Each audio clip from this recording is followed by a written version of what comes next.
듣다 보면 내공이 쌓이는 방송 2시간 철학의 돌풀입니다. 애니입니다. 네, 저희는 요한네스 일슈베르거의 서양 철학사 상권 고대와 중세 읽고 있고요. 아우구스티누스 지난주에 이어서 계속 공부하고 있습니다. 오늘 할 파트는 462쪽이고요. 영혼이라는 제목입니다. 바로 들어가 보도록 할게요. 아우구스티누스는 영혼을 어떻게 생각했는가? 이분의 주된 관심사는 영혼이라고 합니다. 독백록에서 이런 말을 하세요. 나는 신과 영혼을 알기를 원한다. 그 밖에는 아무것도 원하지 않느냐고? 그럼 아무것도 원치 않는다. 이분은 아무래도 수사학을 공부하셔서 그런지 몰라도 문장을 잘 쓰세요. 그러니까 지금의 현대인들이 봐도 어떤 이 문장이 이렇게 스며들게끔 설득력이 있게끔 쓰는 법을 아시는 것 같아요. 그러니까 문장을 쓸 줄 아는 거죠. 이분은 소설가 해도 잘했을 것 같아요. 여기 이제 인용되는 말들이 어떤 분은 인용되는 말들이 하나도 안 와닿고 뭔 말 하는지 모르겠는 사람들이 많아요. 솔직히 인용문이라 그래도. 그런데 어거스틴의 인용문은 한마디 한마디가 다 와닿아요. 문학적으로 봐도 탁월한 문장을 쓰세요, 실제로도. 그래서 저는 나중에라도 이분이 쓰신 뭐 고백록이라든지 그런 책들을 읽어보고 싶은 마음이 들어요. 어쨌든 이분은 신과 영혼을 알길 원하는데 그 외에는 아무것도 원치 않는다. 이건 전형적인 기독교인의 마인드죠. 저도 한때는 이제 이런 마음이 있었어요. 물론 이제 지금도 나는 하나님을 알면 되지. 이게 신앙이 깊을수록요. 하나님 외에는 그 어떤 것에도 신경을 그러니까 잘 안 쓰게 된다 그럴까요? 난 하나님을 알면 돼. 나의 주, 나의 중심, 나를 만드신 창조자. 오직 하나님만 묵상하는 거죠. 이분 이 말을 저는 이해가 가요. 그래서 나는 하나님과 영혼만을 알기 원해. 다른 건 필요 없어.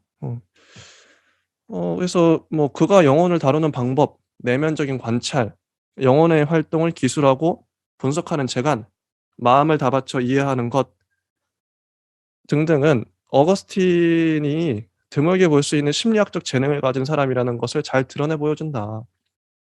예, 그쵸. 오히려 현대의 수많은 심리학 교과서들보다 어거스틴의 이런 글들이 인간에 관한 진정한 알을 더 잘 드러내 보여준다. 요런 식으로 인제 서술을 하고 있어요, 저자가.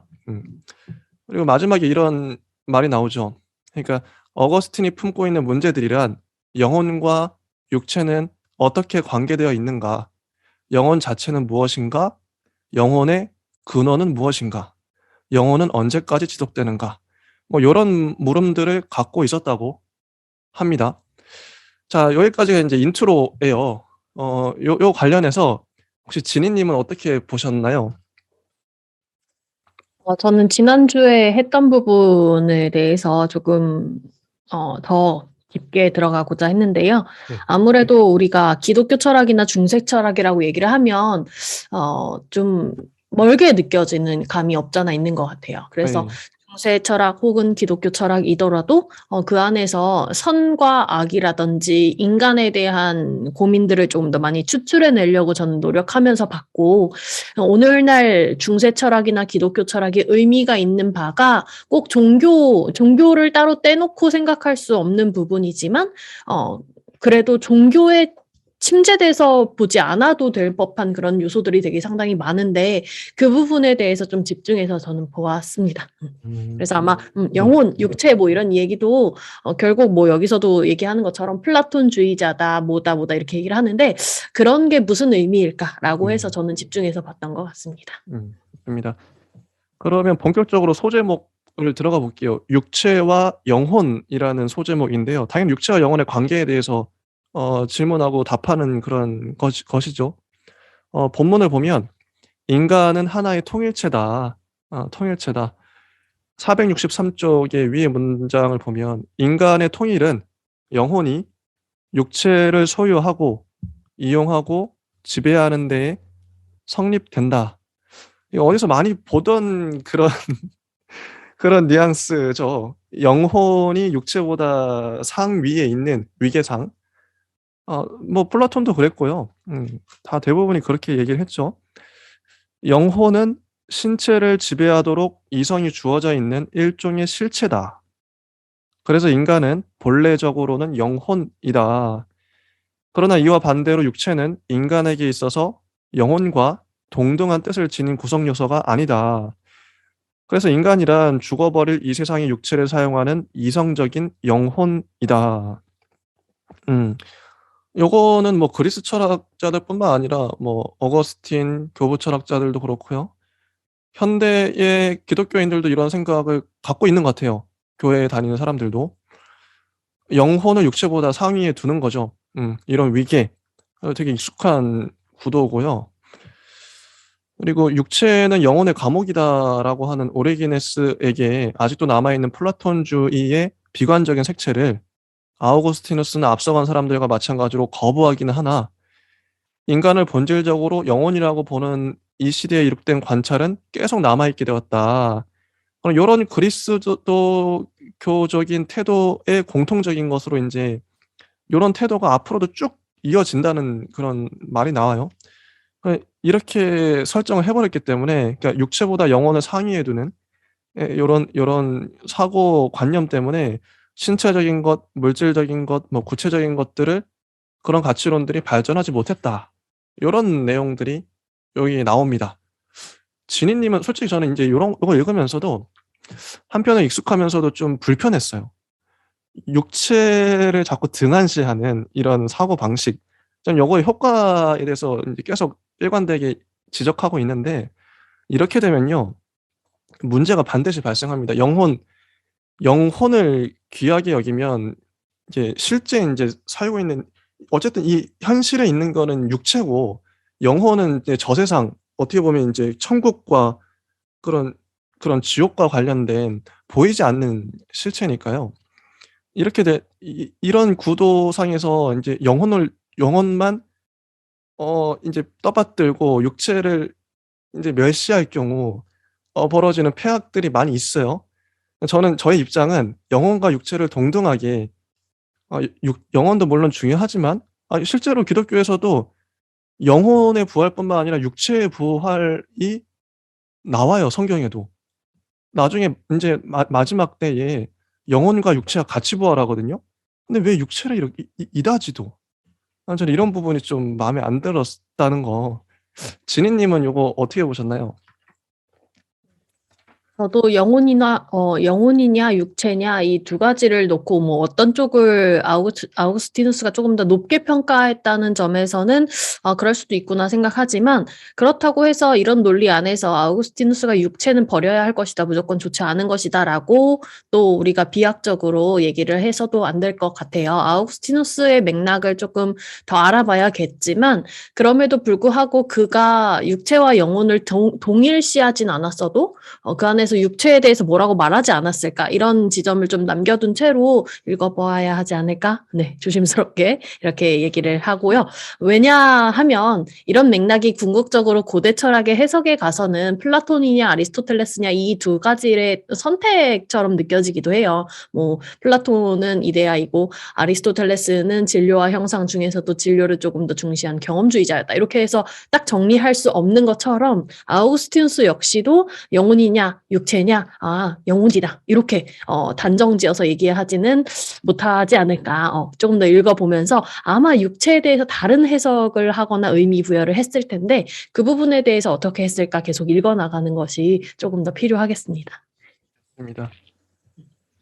좀 불편하시더라도 네. 뭐 영혼은 육체의 감옥이다 할 수 있죠. 근데 뭐 어떤 류의 감옥이었는지 이 사람이 육체에 대해서 또 다른 인식을 어떤 식의 형용수사로 풀어냈는지 이런 것들을 조금 더 궁금해하는 쪽으로 우리가 하면 더 좋겠다. 네, 이런 말씀입니다.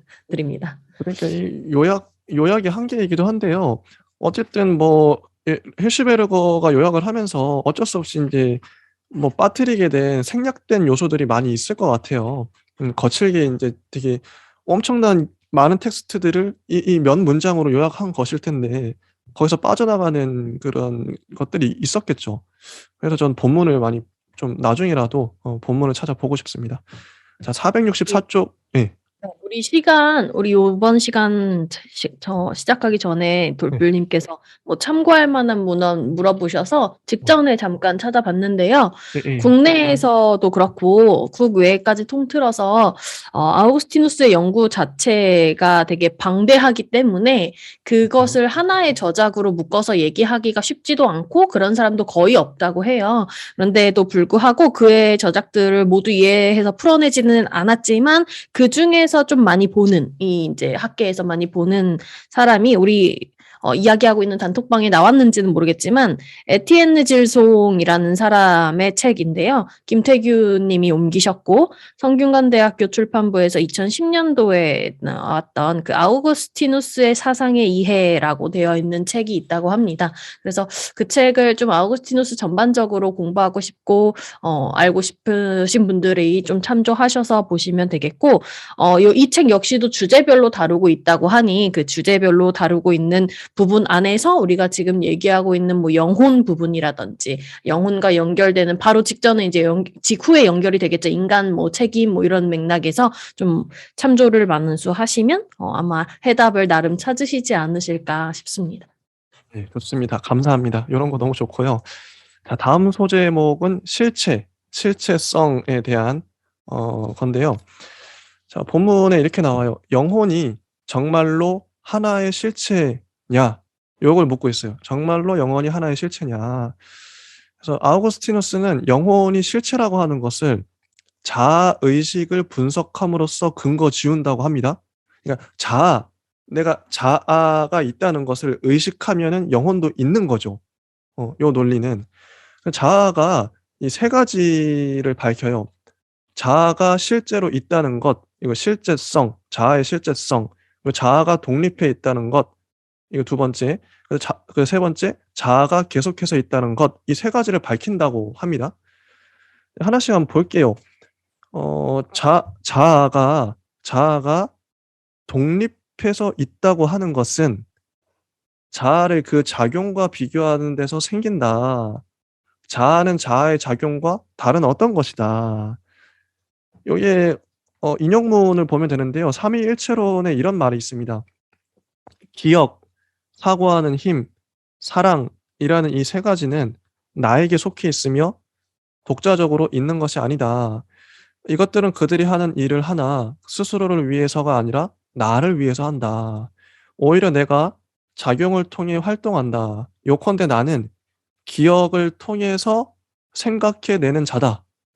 나는 지성을 통해 생각하는 자다. 나는 사랑을 통해 사랑을 하는 자다. 즉 나는 기억이 아니며 이성이 아니며 사랑이 아니라 내가 이것들을 가지고 있는 것이다. 요런 식의 논증을 해요. 어떻게 보면 당연한 거지만 이 자체가 이런 논증이 필요했던 거죠. 기억이 내가 아니고 사랑이 나도 아니고 나는 사랑을 통해서 사랑을 하는 자야. 내가 주체가 되는 거죠. 자아 의식을 갖고 사랑을 통해서 내가 사랑을 하는 거죠. 뭐 이런 식으로 논증을 합니다.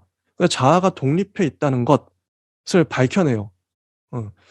그리고 바로 자기의 작용으로부터 구별되는 이 자아야말로 자기의 작용으로부터 구별된 이 자아야말로 자기의 모든 작용을 통해 하나요 동일한 것으로서 버텨나간다.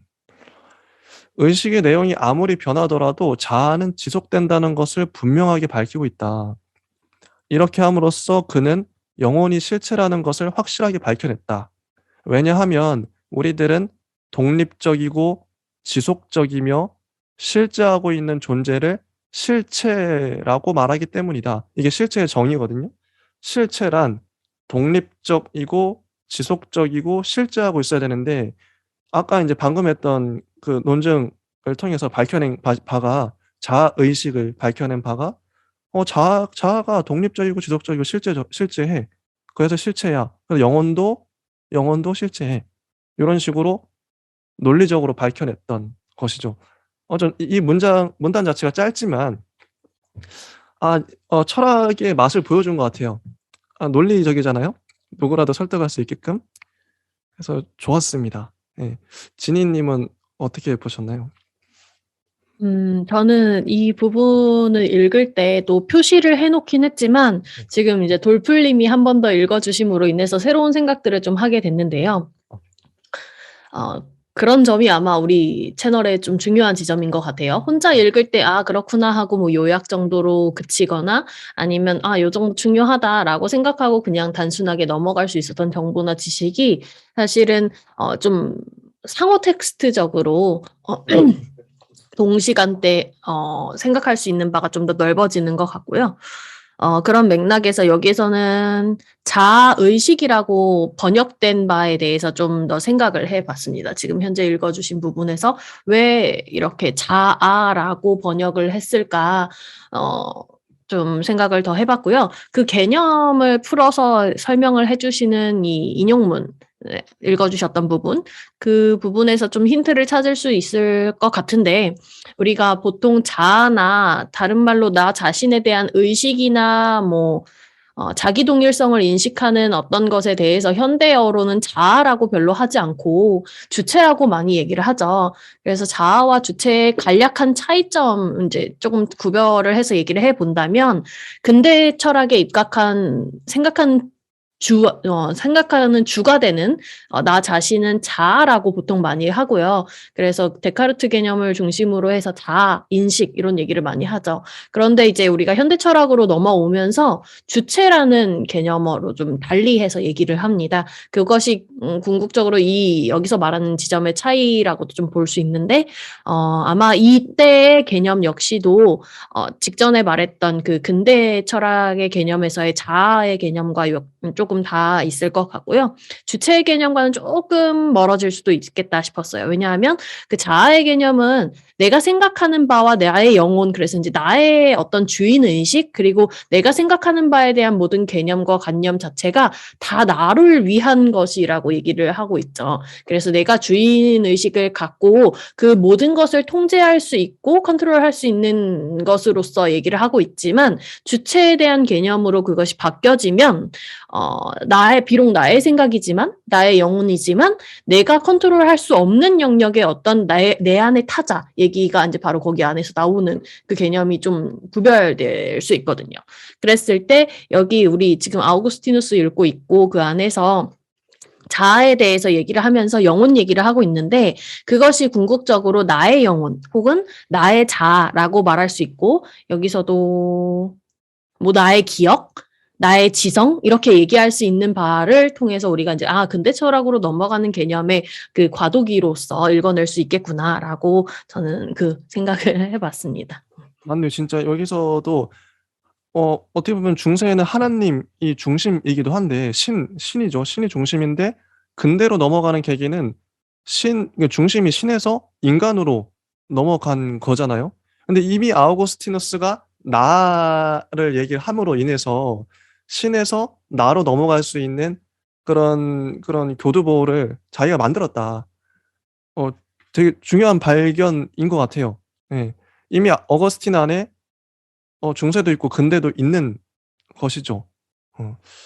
네, 자 예. 여기에서도 초반에 실체성이라고 시작해서 하나, 둘, 셋, 넷, 다섯, 여섯 번째 줄까지 한번 쭉 눈으로 훑어보시면 네. 여기 힐시베르거도 그에 대해서 그 언급을 하고 있는 것 같아요. 음. 아우구스티누스가 영혼을 다루는 것이 비단 그리스도교 철학에 있어서에 국한하는 것이 아니라 그리스도교 철학과 동시에 그리스 철학에 대한 두 가지 철학에 대한 일종의 새로운 태도를 취하고 있고 그것이 궁극적으로 다음 세대에 매우 중요하게 된다라고 이제 언급을 해놓은 걸로 보아 우리가 잘 읽었다라고 제약은 할 수 있을 것 네. 같습니다. 좋습니다.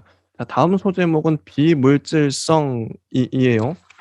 네 영혼에 대해서 얘기를 하고 있고요. 육체와 영혼의 파트에서는 "육체보다 영혼이 상위에 있다.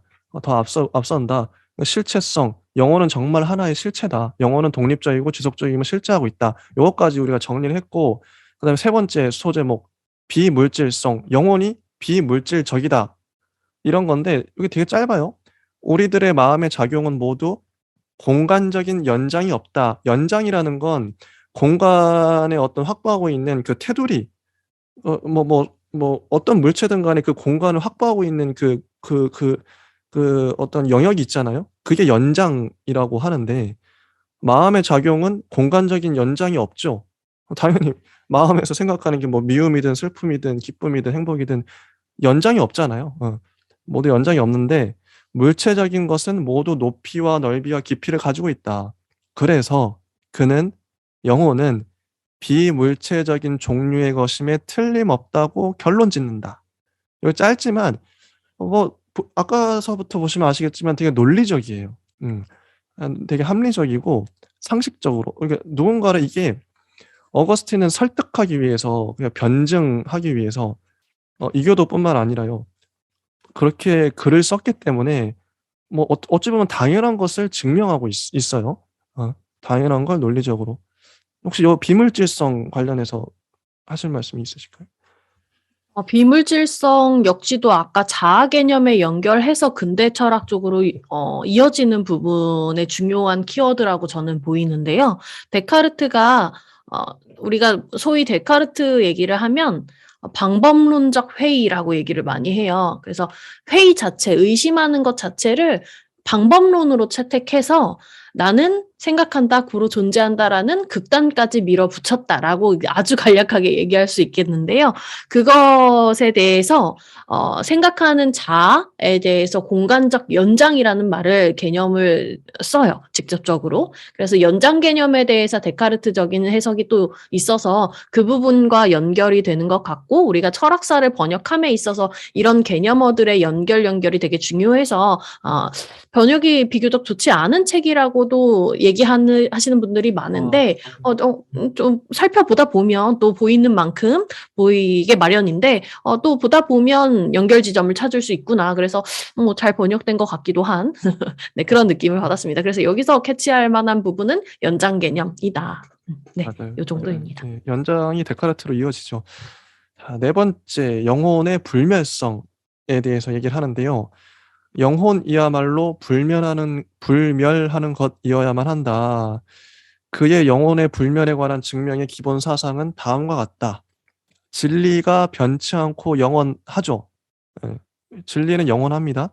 근데 인간의 정신이 이 진리와 떨어질 수 없게 결합되어 있는 이상 인간의 정신도 영원할 수밖에 없다. 요거예요. 음. 진리가 영원한데 인간의 정신이 진리랑 결합돼 있잖아. 그래서 인간의 정신도 영원해. 요런 식으로 영혼이 불멸하는 걸 증명을 합니다. 466쪽을 보면 그런데 이런 얘기도 하죠. 영혼 안에는 잘못들도 있다. 그러나 잘못은 최종적인 것이 아니다. 이 잘못은 제거될 수가 있다. 또 개별적인 진리들도 다시 잊혀질 수도 있다. 그러나 이것저것 진리를 찾아 헤매는 노력을 넘어선 곳에 진리를 발견하는 것 자체의 능력, 즉 진리 전체의 법칙이 있다. 진리를 발견하는 자체의 능력을 강조를 하고 있어요. 그리고 이 법칙은 본성적으로 정신과 결합해 있는 어떤 것이다. 여기서 어떤 무시간적인 것과 절대적인 것이 알려진다. 영혼은 작용을 할 때에는 시간 안에 있으면서도 그 내용에 있어서는 시간이 없는 세계, 즉 진리의 세계에 끼어든다. 이게 재밌죠. 영혼이 작용을 할 때에는 시간 안에 있어요. 그런데 그 내용, 영혼이 밝혀내는 내용은 진리, 뭐 이런 것들, 진리를 밝혀낼 때 있어서는 시간이 없는 세계, 진리의 세계에 끼어든다. 영혼은 두 세계에 다 걸쳐 있는 거죠. 시간 안에 있으면서 시간이 없는 곳에도 있어요.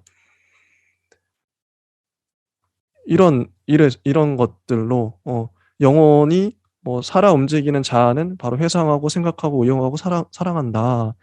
진리와 가치와 떨어질 수 없다. 영혼은 죽지 않는다. 이런 증명을 합니다. 음. 지니님은 어떻게 보셨나요?